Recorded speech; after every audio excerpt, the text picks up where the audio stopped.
Hey friends, this is Jen and welcome to the OverLook. We make audio dramas to help you catch up on the books that you may have overlooked. This story will continue our Jenn-Narration series, which are just stories narrated by me, Jen. And if you have been following my Instagram, then you know that the book club is about to finish our third book, and we are starting a new meditation challenge next week. Head on over to my Instagram for all the information and details on a free group starting in 2 weeks. Now, let's get to this story.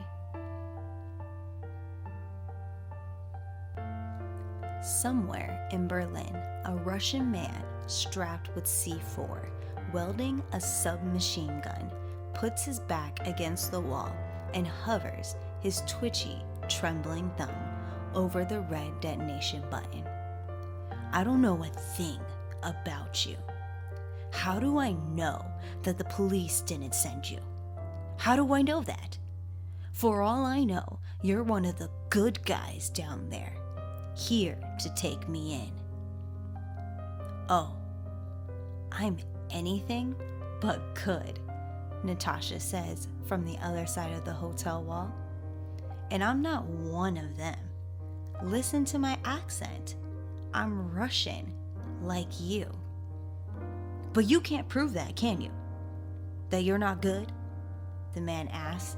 Beads of sweat run from his brow like raindrops on a window pane. You're asking me to trust you, to get me out of here. But I don't know a thing about you. Natasha calmly tells the man Yuri who she really is. When she was 12, in Russia, she killed her own parents.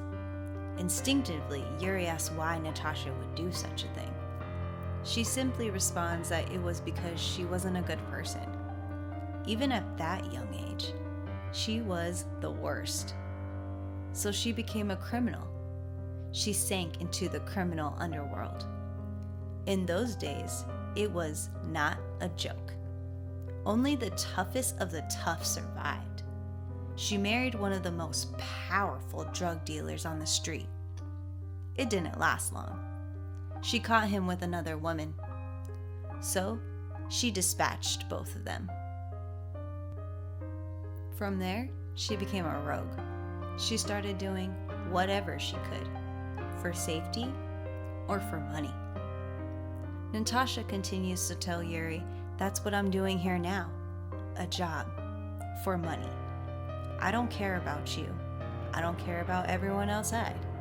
But your employers don't want you to make an embarrassment of this situation. So I'm here to get you out. Are you that good? Oh, I'm that good. Yuri walks over to the window, more than 4 stories high above a fleet of flashing police cars. You'll get me out? Yes, I will. You have my word as a fellow countrywoman, Natasha says confidently. That very confidence is enough to persuade Yuri to unlock the door to the room. Yuri back steps to the wall opposite of the door as Natasha enters, wearing jet black from head to toe, pistol in one hand, other hand open, demanding the detonator. Yuri, still unsure if this is a good idea, has no choice but to comply. He feebly hands over the detonator, and Natasha responds by swiftly cutting the detonation wire, connecting the button to the explosives with a knife. She then holds out her hand and waits for Yuri's submachine gun. He isn't going to need it. She, on the other hand. Natasha shoots both guns in the direction of the window behind Yuri, shattering the glass. Natasha then promptly kneels down and removes a number of bungee cords and clips from her bag and begins to fasten them around Yuri. Wait, he tells her, you can't mean we're going out. Not that way. The cops are all over. Hey, what are you doing? Natasha finishes fastening the last of the cords and zip tying Yuri's hands together. Dropping you off to the good guys, she says. "You damned liar!" Yuri spits. You're making a huge mistake. Do you know who I work for? I'll tell them who you are. Chaos will find you. I'll tell them how to find you.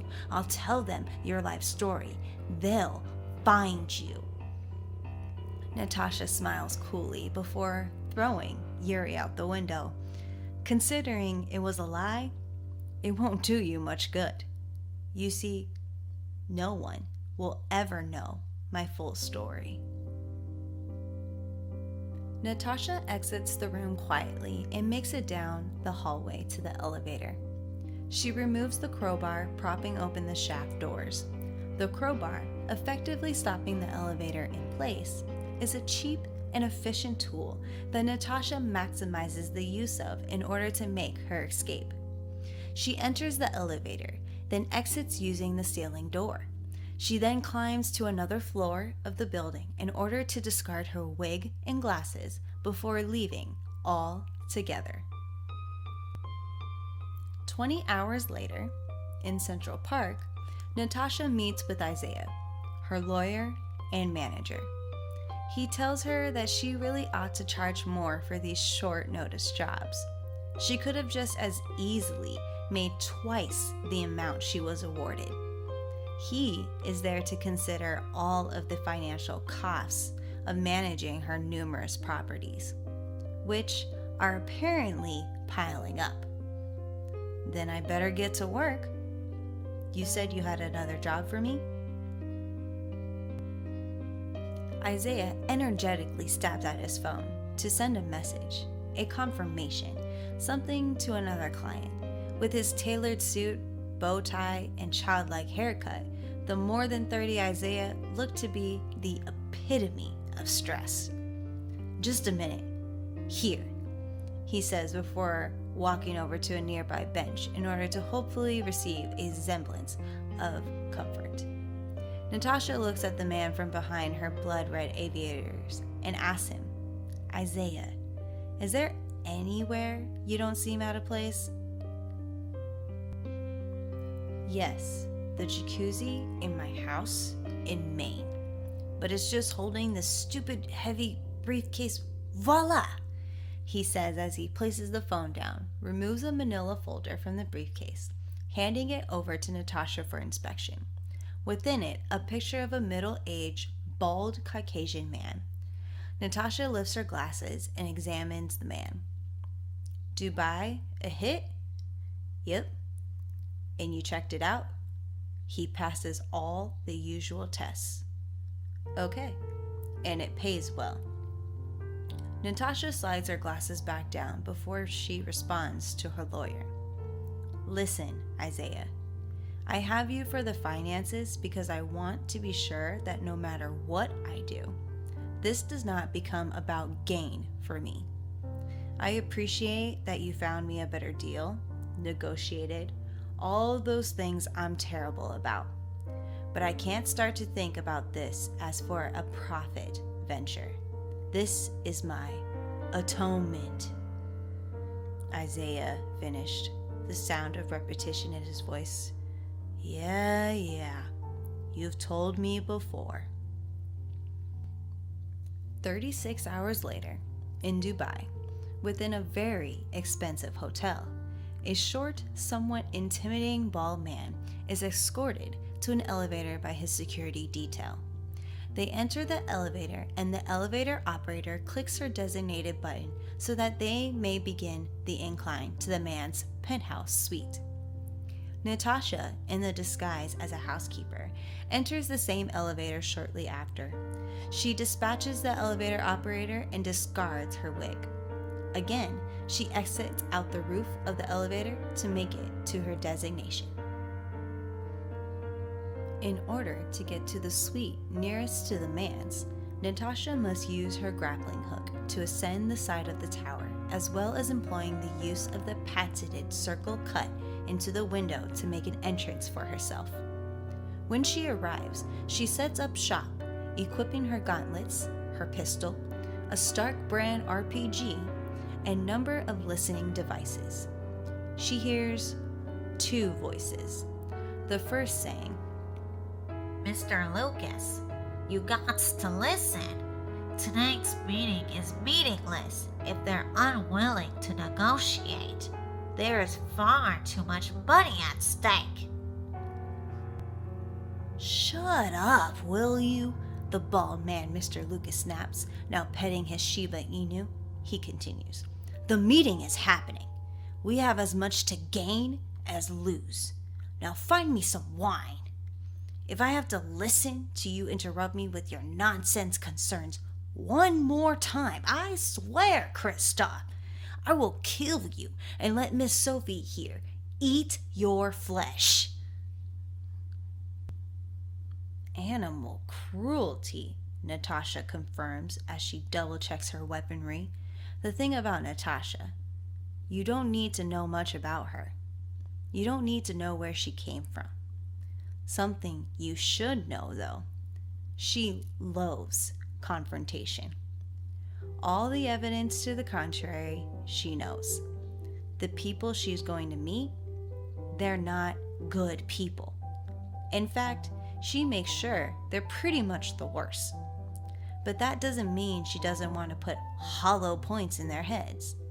You know, not necessarily.